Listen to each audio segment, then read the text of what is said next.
everyone, and welcome back to Cowabunga Corner. For this episode, I am doing what everyone has been asking me to do since last year. See, last year, the angry video game nerd reviewed We Wish You a Turtle Christmas.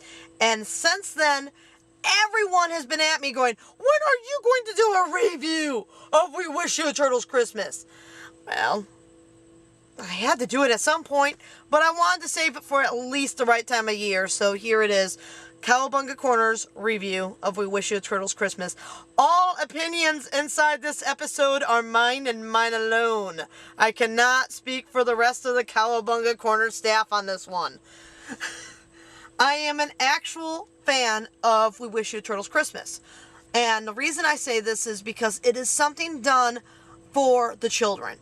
Now, yes, turtles have media made for everyone, but at the same time, we have things that are made for adults that children really should not be reading, like the original comic books. And a lot of people are screaming that we need a more violent TV show made like the original comic books. You know, there's a lot of cry out there for more adult stuff, but what about the kids? Ninja Turtles are made for both adults and children. They were originally made for adults, and the children cartoon came out in the early 80s. So why is it a crime for there to be something made that is just for the children? That's my problem. A lot of fans attack it and hate it. But if you sit a child down and watch it with them, the kids get into this. And yeah, I know every song. Now, the story of We Wish You a Turtle's Christmas is that the Turtles are having a Christmas party. It's Christmas Eve, and they've done shopping. They invited all these kids over that are friends of theirs. And the same kids are used in Turtle Tunes. So they know the children. These are actual friends. And so they've done all their shopping, and then they realize that none of them got a gift for Splinter. Only thing that makes this silly to me is that at my family, each of us got our own individual presents for our parents. So I never saw it as one person's job to get the gift for Splinter.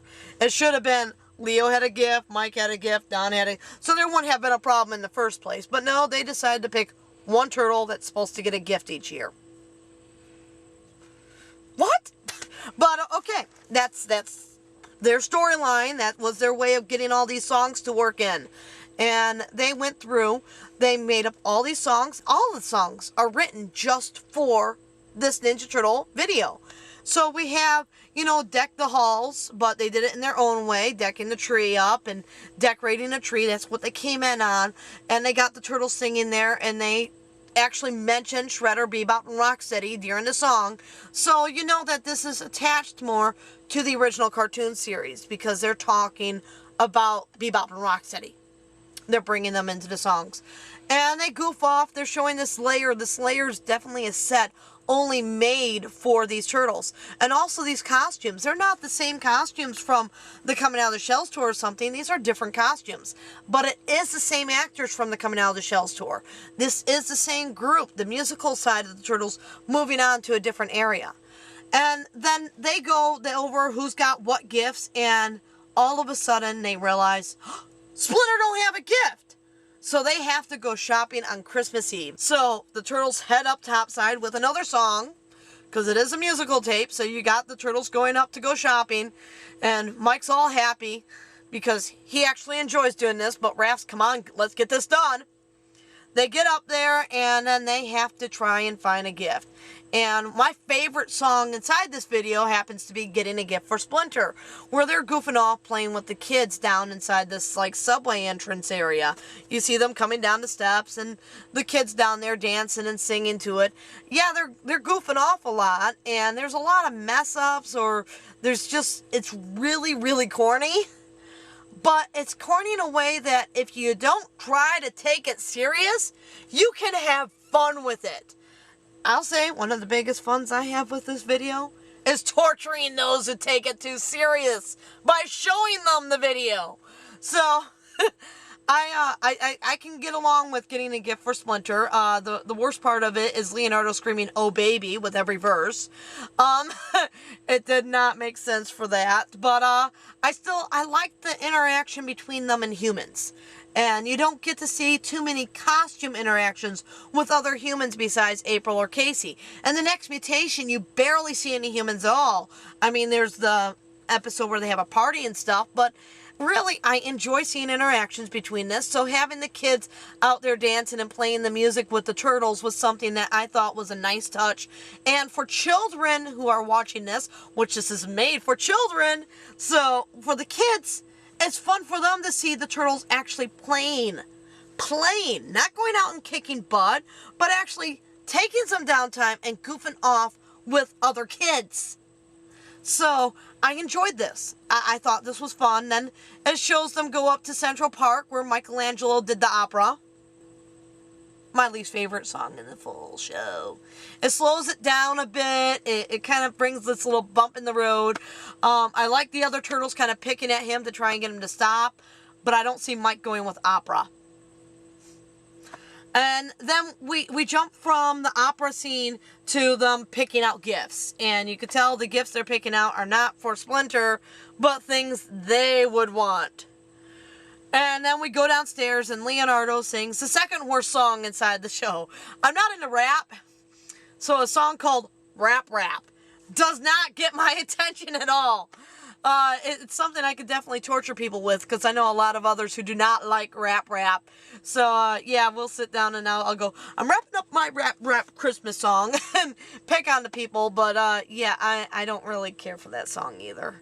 And I just don't see Leonardo being the turtle to choose rap out of the turtles. So, that's more of a Mikey or a Raph thing. But still, the song in itself did not need to be in there. And they were doing the strange things with their hands. I don't know. It was all weird stuff, and, yeah. Next, we go into Splinter, which is one of the ones I've had a lot of fun with throughout the years. And Splinter sang the 12 Days of Christmas.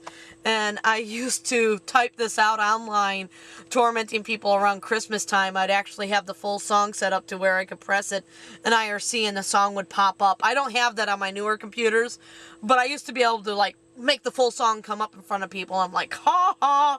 But it's a fun song. It's a long song. And again, you could tell that the shopping was mainly done for the turtles, but at least he got some silk kimonos.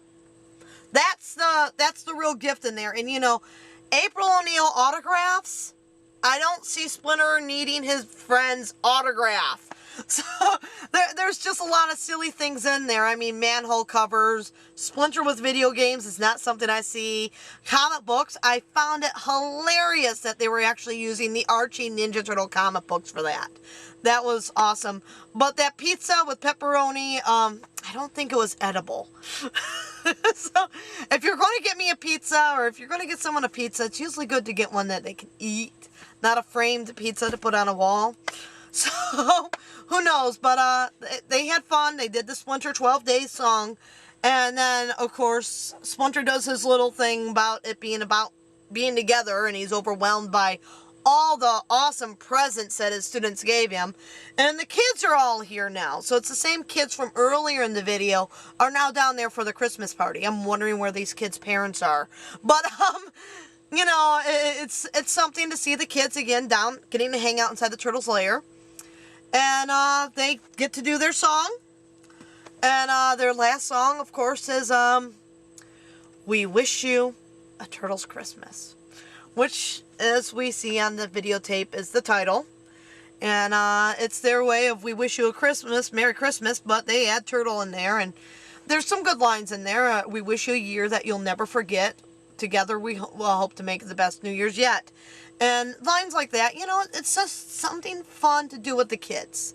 Now, if you let the tape play through the credits, they play We Wish You Turtles Christmas again.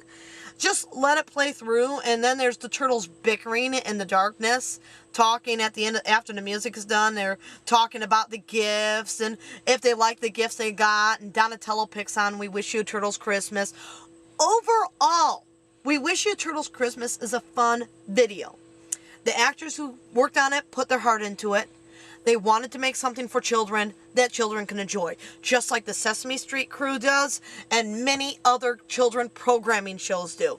It is made to be talking to kids and not to have the violence, not to have the swearing, not to have any of this stuff where it just makes it darker. They wanted to make a lighter version.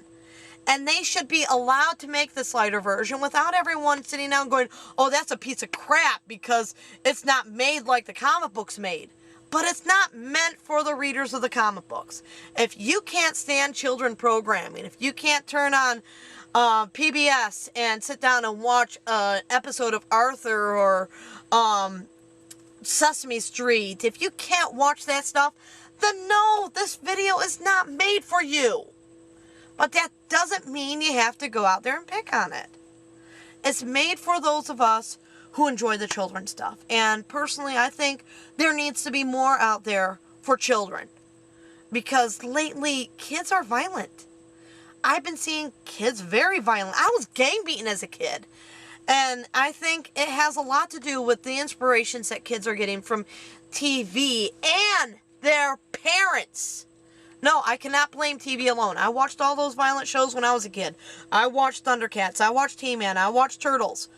But that's not what the shows were about. My mom sat there with me. She watched the shows. She knew what we watched. She took part in our fandoms. And she made sure that we knew hurting other people was a bad thing.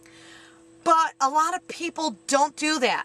So when the kids only have violent things in front of them, they're not going to learn the difference.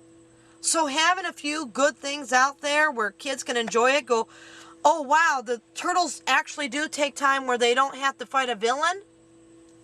Fantastic. So my thoughts on We Wish You a Turtles Christmas, keep it out there. We need a DVD release. Put both We Wish You a Turtles Christmas and Turtle Tunes on it. Excellent for babysitting. Get little kids to watch it. They'll get into the music and it's fun. And yeah, you can sit down and laugh and kind of pick on it yourself. I do. As I said, I don't see rap or any of that kind of stuff as serious. If you can sit and laugh at something you enjoy, you'll find that you're a lot more stress-free. So, we hope that everyone has a fantastic Christmas this weekend. Get everything that you want. Be able to spoil all those around you. If you don't celebrate Christmas, I hope that you're having a fantastic season. Overall, the New Year's is coming up. Enjoy it.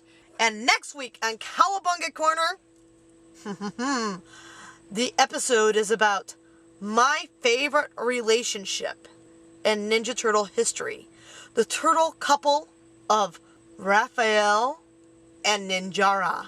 Stay tuned for next week to find out more.